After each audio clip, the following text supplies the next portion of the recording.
Thank you for tuning in to this WLRS Crypto Radio YouTube video. The content on this video is for entertainment purposes only and does not constitute financial advice. Be sure to like, follow, and subscribe for the most up-to-date content in the future. Enjoy. Alright, so let's go around the room and talk about our thoughts on the seasonality of DeFi, whether you think it's good, bad, or you're indifferent on it. So it's sort of that, like, what do you think is the why of these sort of seasons where you have like, oh, your node season, your DAO season, your rebasing season, your tomb fork seniorage season? I actually have a good point to this. I think it's a really cool thing, so I'm glad whoever recommended it. I can't pronounce that name. Lieutenant Miu. Okay. On Frozen Walrus Discord. So yeah, he's talking about like all of the seasons that we all know in DeFi and love is the tomb season, the DAO season, the auto rebases, the nodes, and all of that. And so my thing is that he talks about being a malignant byproduct of greed, or is it actually us trying to develop new financial solutions for users? And I think it's a bit of both, depending on whose product you're in, and that's why you always invest in teams and not protocols or what they are. But also, and LB can probably attest to this, there's not a lot of developers that can just go out and start shitting out custom solutions in blockchain, not without a huge budget and a lot of auditing, because there's so much malicious exploits that happen in this space. And so to do that as a solo dev, probably for LB, that's terrifying. And so you find a base foundation that you really like and you innovate on top of it, similar to how we use the tomb fork model, and now we're innovating on top of it, and that comes out with new iterations. Like LP nodes got iterated into new products because people saw that it worked. And I think that is real innovation. And the way this space moves so fast, you can look back now and look how simplistic, farming used to be in DeFi, and now look at it. There's so many fucking layers to it. And so that is an innovation. That is financial products that we are giving to the user. But also you have to understand that Solidity is such a new, code base, and there's not a lot of people that know a ton about it. Thank God we're getting to that point, and we have geniuses in the field like LB. But it just goes to show you that almost anybody can turn up a fork, but not everybody can run one. You just copy and paste it, right? Well, you don't just copy and paste it. I mean, there's a couple. You just copy and paste. You copy and paste it. You copy and paste it, and then you go into those folders, and then you copy and paste other things. It's a little bit more difficult. Like, what's the hold up with Vinium? Like, it's just a copy and paste. Yeah. So obviously, there's leaps to make, and that's the thing about DeFi is, it's if anybody can just sit down and start shitting out new financial tools for people to start using in DeFi, you'll be extremely rich. It's very difficult to just come out and be like, I can offer something better than the current tomb fork model, and it's completely new, right? It doesn't happen very often, but even Tomb itself was an iteration on, was it Bomb or Charge? Which one was Basis, it? Or it was Basis Cash. Yeah, Basis Cash. That's it. So, I mean, like, iterations happen in every industry, and it's just happening faster here. So we get seasons because they get shit out left and right. But maybe LB can talk a little bit about it as well. No, I definitely agree with that. I mean, it is the DeFi market is essentially one of the most free markets in the world. We come back to the regulation, but there's essentially no regulation really. It's all gray area. So, and anyone can deploy code on the chain. So it's essentially true free market, which in other words allows extreme rapid innovation. And that's what I really like about the free market, is that you'll have a lot of copy projects and whatnot, but the market will eventually weed them out. If they don't innovate and they don't progress, they become irrelevant.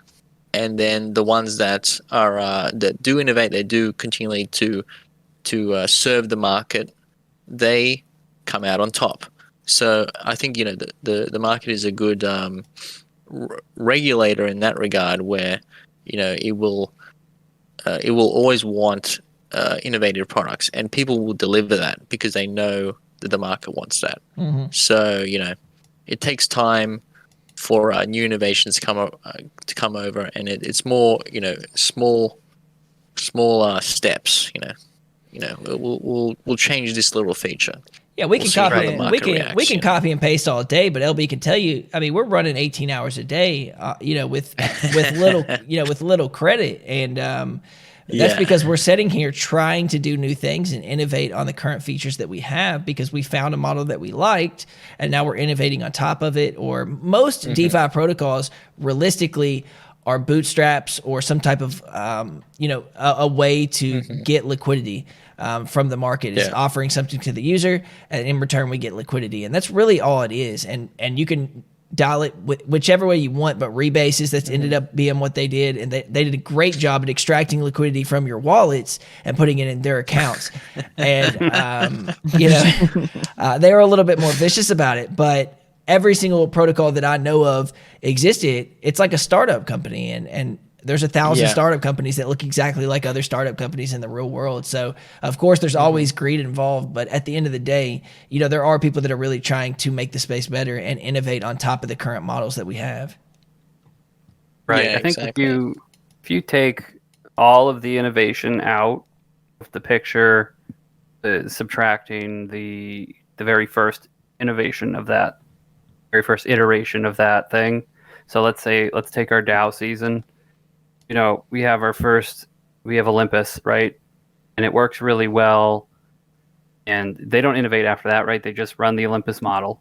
And it works, right? Everybody's like, Hey, everyone's this is making a James killing Phillip. on here.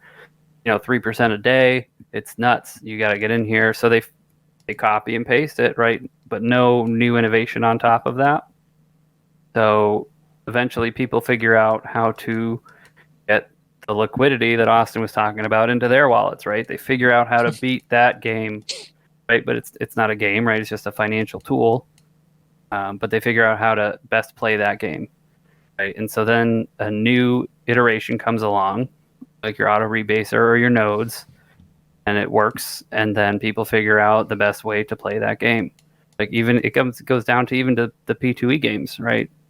When those were coming out every day, new mint, and you didn't even have to play the game. If you just bought those tokens, and people bought a ton of tokens to mint, like you could cash out without ever playing. Yeah. So there's definitely a lot of greed that drives some of that, but it's definitely these innovating products that are going to make it. 100%. Yeah, well, I mean, the greed, the fact that you can make money is why it happens in the first place. Yeah. Is why the innovation even happens, because the market, it's a capitalist market. The market rewards the best products with money, with the most money. And you have the crypto market. With maybe a lot of copycats, but the biggest projects, the projects that make the most money by far, are the projects that are the most innovative. So the market rewards essentially innovation with capital. Yep. In other words. Yep. Because people want to park their money and they want to make the most money they can, so they're going to put that where they have the best chance to do so. Incentives talk, and everybody's trying to extract liquidity to some extent. That's part of it. That's part of DeFi. We don't have products to offer people, like physical products. We only have services to sell, and right now they're in their infancy, and oftentimes a lot of it can be attested to just not being a very liquid market as to why things fail.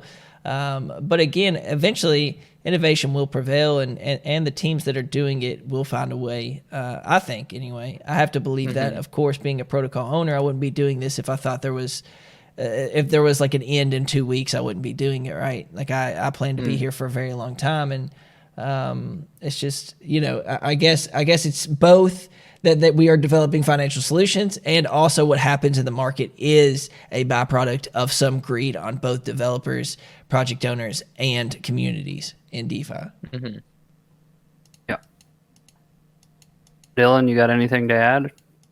I think it's got a lot to do with what's hot right now and where can I get the most liquidity for my new project right now. If that's a tomb fork, you go to a tomb fork. If that's a DEX, you go to a DEX. I think there will always be hundreds of projects of the same variety, and like Austin and LB both said it. Find the teams behind them. If the team's good, the product it'll win. Eventually, it may take a little bit longer. We're all living that right now, but it's gonna happen. We're gonna win. Yeah, man. We have Absolutely. to.